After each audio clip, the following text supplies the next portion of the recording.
ছিল ছোট্ট এক বীর ছেলে, নাম ছিল ছোটা ভীম। সে ঢোলকপুর নামে এক ছোট্ট রাজ্যে থাকত।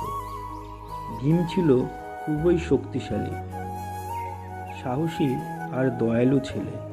রাজ্যে সবাই তাকে ভালোবাসত, কারণ সে সবসময় অন্যদের সাহায্য করত।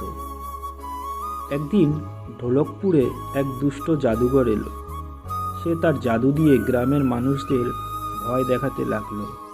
গাছ শুকিয়ে গেল, নদীর জল কালো হয়ে গেল। রাজা খুব চিন্তায় পড়লেন।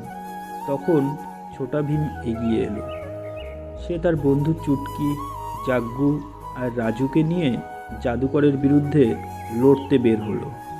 তারা পাহাড় পেরিয়ে জঙ্গলের ভিতর দিয়ে সেই জাদুকরের গুহায় পৌঁছালো।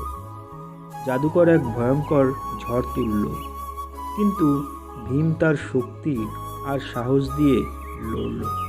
শেষ পর্যন্ত ভীম এক পাথর তুলে জাদুকরের জাদুর ছড়িটা ভেঙে দিল। সঙ্গে সঙ্গে জাদু ভেঙে গেল। রাজ্যে আলো ফিরে এলো।